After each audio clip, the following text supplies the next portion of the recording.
SQL का setup और अपने डेटाबेस का सेटअप किस तरह से कर सकते हैं और फिर डेटाबेस को पीजी एडमिन में जाके किस तरह से व्यू कर सकते हैं, तो उसके क्या स्टेप होंगे। तो उसके लिए फ़र्स्ट ऑफ ऑल हमें एक अपनी प्रोजेक्ट के अंदर डॉकर कंपोज और डॉकर फाइल क्रिएट कर लेनी है। जैसे मैंने अपनी एक डॉकर कंपोज फाइल क्रिएट कर ली है, क्योंकि मुझे अपने लोकल सर्वर के साथ डीबी पोस्टग्रेस की डीबी को कनेक्ट करनी है, तो उसके लिए हमें host dot Docker dot internal देना पड़ता है ताकि वो हमारे लोकल होस्ट को ट्रीट करे और कंटेनर के अंदर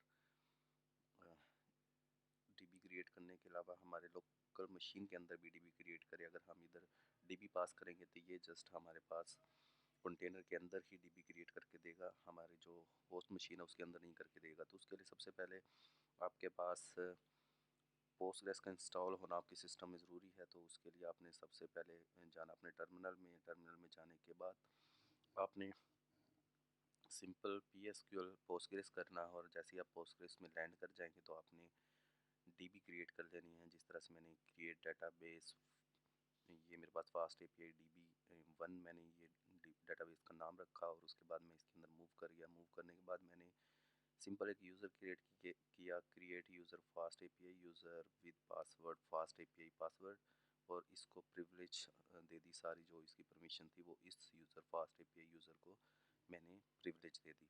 तो ये देने के बाद मैंने सिंपल इधर आना है, और ये जो मेरे पास ये हमने यूज़र क्रिएट किया था, ये इसका पासवर्ड था और ये हमारी डीबी थी, ये हमने पास कर दी अपने डॉकर कंपोज फाइल के अंदर।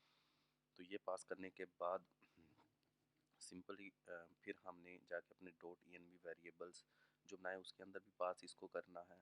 और उसके बाद हमारे पास जो माइग्रेशन का फोल्डर होता है, जो कि माइग्रेशन हमारी क्रिएट होती है जब हम अपनी माइग्रेशन को रन करते हैं, तो हमारे पास माइग्रेशन का एक फोल्डर क्रिएट होता है। और उसके अलावा हमारे पास ये अल्मिक डॉट आई क्रिएट होता है। तो इसके अंदर हमारे पास एसक्यूएल अल्केमी डॉट यूआरएल होता है, इसमें भी हमने जाके रिप्लेस करना होता है। उसके अलावा जब हम माइग्रेशन पे क्लिक करेंगे तो हमें इसके अंदर एक वर्जन का फोल्डर देखने को मिलेगा, एक रीडमी का, एक स्क्रिप्ट डॉट पी वाई माइको का। जस्ट हमने env डॉट पी वाई में जाना है। env डॉट पी वाई में जाने के बाद हमने सिंपल जो हमारा यूज़र है उसको हमने इंपोर्ट कर लेना है। लाइक अगर मैं अपने केस में बात करूं तो मैंने अपने मॉडल के अंदर एक यूज़र क्रिएट किया है जो कि हमारे पास बेस मॉडल से इंपोर्ट होके आ रहा है। तो वो सिंपल मैंने आना है अपने env डॉट पी वाई में, और मैंने इधर आके मैंने उसको सिंपल इंपोर्ट किया। और आप देख रहे हैं उसके अलावा ये यूज़र है फ्रॉम ऐप डॉट मॉडल, और उससे मैंने यूज़र को इंपोर्ट किया। और उसके बाद मैंने simple user dot base dot Meta कर दिया, जो कि पहले नन होगा आपके पास जब हम इनिशियली माइग्रेशन का फोल्डर क्रिएट करते हैं अपने प्रोजेक्ट के अंदर। अगर ये क्रिएटेड है तो फिर आपने सिंपल जब भी कोई मॉडल क्रिएट करना है तो उसके आके इधर आके टारगेट मेटा डाटा में ऐड कर देना, ताकि जब भी माइग्रेशन अप्लाई हो तो आपका उस मॉडल के ऊपर भी वो माइग्रेशन हमें देखने को मिले। तो ये स्टेप्स कर लेने के बाद सिंपल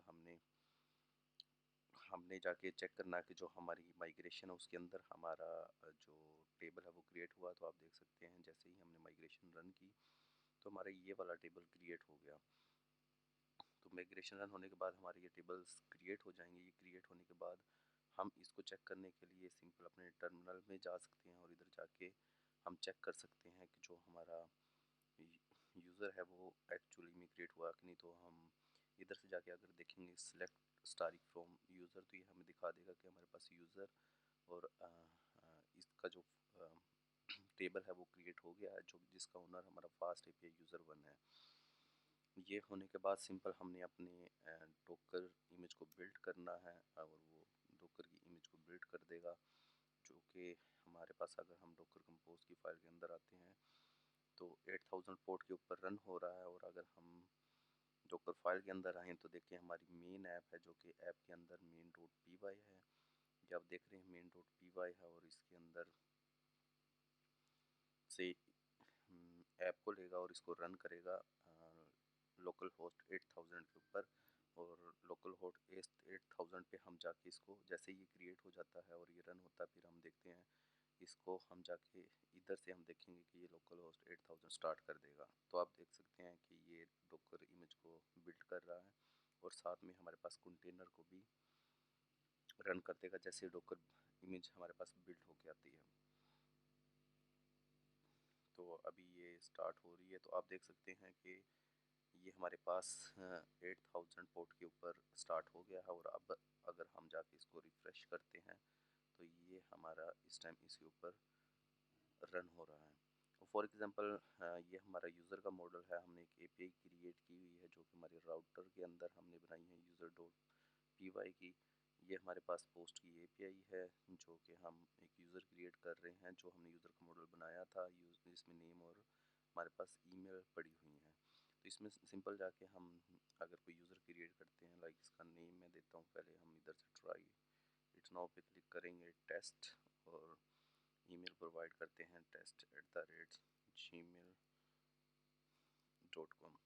ये हम क्लिक करेंगे और इसको हम एग्जीक्यूट पे क्लिक करते हैं तो ये हमें यूज़र क्रिएट करके दे देगा। तो आप देख सकते हैं रिस्पॉन्स बॉडी के अंदर हमारे पास आईडी, नेम और टेस्ट आ गया। उसके बाद आपने अगर इसको व्यू करना है तो वो हमारे पास डिफरेंट वे होते हैं। हम कमांड लाइन से जैसे जाके हम इसके अंदर भी व्यू कर सकते हैं। हम कमांड लाइन से जाके इसके अंदर व्यू कर सकते हैं कि हमारा अगर हम सेलेक्ट स्टाइलिंग फ्रॉम यूज़र करेंगे तो ये हमें मॉडल दे देगा, और उसके अंदर हमारे पास जो भी डाटा आएगा वो हमें नज़र आ जाएगा। आप देख सकते हैं कि ID1 है जो अभी हमने क्रिएट किया टेस्ट, और ये आ गया। उसके अलावा पीजी एडमिन के ऊपर अगर आप जाके इसको देखते हैं तो आपने सिंपल अपने डाटाबेस को कनेक्ट कर लेना है। जैसे मेरी ऑलरेडी कनेक्टेड है, अगर मैं इसको दिखाऊं तो आपने इसके ऊपर कनेक्शन के ऊपर जाना है, और आपने लाइक आप कोई भी आपने सर्वर जब ऐड करना है आप इधर क्लिक करेंगे रजिस्टर एंड सर्वर। जब आप आएंगे इसके ऊपर तो आपने कोई भी नेम इसको प्रोवाइड करना जो अपने डाटाबेस का नेम देना चाहते हैं। उसके बाद कनेक्शन पे आना, कनेक्शन पे आने के बाद आपने होस्ट होस्ट नेम या एड्रेस देना। लाइक हम लोकल होस्ट पे अभी काम कर रहे हो तो हम इधर प्रोवाइड कर लोकल होस्ट। जो पोर्ट होती है जो हमने अपनी डोकर के अंदर एक्सपोज की होती है वही पोर्ट प्रोवाइड करनी होती है। तो अगर हम जाके चेक करें अपने डोकर के अंदर डोकर कंपोज डॉट यमल, तो इसके अंदर हमने जो पोर्ट एक्सपोज की है वो 5432 की है। उसके अलावा डेटाबेस का नाम जो हमारी डेटाबेस हमने क्रिएट की थी उसका नाम अब इधर से आप देख सकते हैं, ये फास्ट एपीआई DB1 हमने प्रोवाइड करना है। यूज़र नेम हमारे पास है फास्ट एपीआई यूज़र 1, और पासवर्ड है इसका फास्ट एपीआई। और इसको सेव करेंगे तो ये हमारे पास कनेक्ट हो जाएगा। जिससे मेरे पास ऑलरेडी कनेक्टेड है तो मैं इसको क्लोज कर देता हूँ। इसके अंदर मैं अगर क्लिक करता हूँ तो मेरे पास जो डेटाबेसेस है वो सारी आ गई, लेकिन मेरा जो यूज़र है वो फास्ट एपीआई DB1 है। तो मैंने इसके स्कीमा में जाना, स्कीमा में जाने के बाद पब्लिक में जाने के बाद टेबल्स में, और टेबल में आप देख सकते हैं हमारे पास ये टेबल आ गया और ये यूज़र का टेबल है। और जब हम इस पर राइट क्लिक करके व्यू एडिट ऑल रोज करते हैं और इसको रन करेंगे तो ये हमें वो टेबल दिखा देगा जिस टेबल के ऊपर हम डाटा को देखना चाह रहे हैं कि हमारा कौन सा डाटा इसके अंदर सेव हुआ। तो आप देख सकते हैं ID1 नेम ईमेल, और ये देख लें आप टेस्ट, और ये जो अभी हमने क्रिएट किया था। तो ये इस तरह से हम पीजी एडमिन के साथ कनेक्ट करके अपनी डेटाबेस को भी देख सकते हैं, और इस तरह से हम अपनी डॉकर इमेज को बिल्ड करते हैं फास्ट एपीआई को यूज़ करते हुए। और जब भी हमने कोई न्यू टेबल इसके अंदर ऐड करना है तो हमें उसके लिए माइग्रेशन उसकी करनी पड़ती है। तो उसके लिए हमारे पास कमांड होती हैं जो मैं आपको दिखा देता हूँ। अगर डॉकर के साथ काम कर रहे हैं डॉकर कंपोज एग्जीक्यूट, और ये जो आपकी इमेज का नेम है, और उसके बाद आपने ओलंपिक रिवीजन और आगे dash dash auto migration -m, और आगे माइग्रेशन का जो आप नाम देना चाहते हैं, लाइक आपके टेबल का जो भी नाम है इनिशियल नेम वो आप देना चाहते हैं, जिस तरह हम गिटहब पे कमिट करते हुए देते हैं तो वो आप प्रोवाइड कर सकते हैं। ये करने के बाद आपने सिंपल इसके हेड को अपग्रेड करना है तो आपकी जो माइग्रेशन है इधर आपको देखने को मिलेगी, एक नई माइग्रेशन क्रिएट हो जाएगी, वो इधर मिलेगी। अब इस अगर हम डॉकर के अंदर जब हम ये यूज़ कर रहे थे host dot Docker dot internal, तो इसका हमें फ़ायदा ये होगा, एक तो ये डॉकर कंटेनर के अंदर हमारी पोस्टग्रेस की डाटाबेस क्रिएट कर देगा। उसके अलावा हमारे पास जो टर्मिनल है उसके अंदर भी जो हमारी लोकल मशीन है उसके अंदर भी हमारे डाटाबेस को क्रिएट कर देगा। और इस तरह से फिर हम पीजी एडमिन के अंदर जाके अपने डाटाबेस को व्यू कर सकते हैं कि एक्चुअली हमारी कौन सी डाटाबेस चल रही है। तो उसके लिए आपने मेक श्योर करना आपकी .env फाइल जो कि अपनी की ये वाली है इसमें डाटाबेस का URL आपने प्रॉपर तरीके से प्रोवाइड किया हो।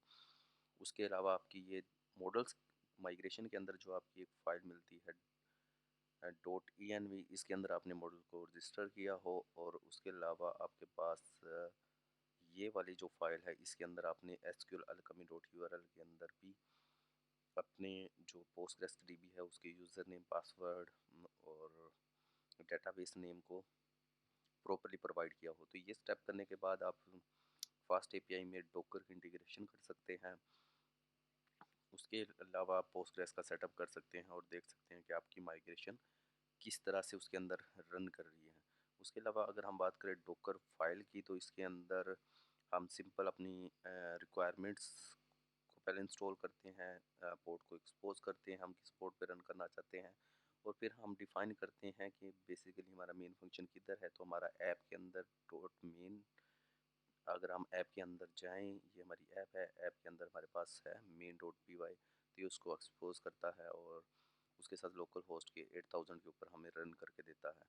तो ये बेसिक एक स्टेप्स हैं जो कि आप फॉलो कर सकते हैं फास्ट एपीआई के प्रोजेक्ट में डोकर और पोस्टग्रेस का सेटअप करने के लिए। होप सो आपको इसकी समझ आई होगी।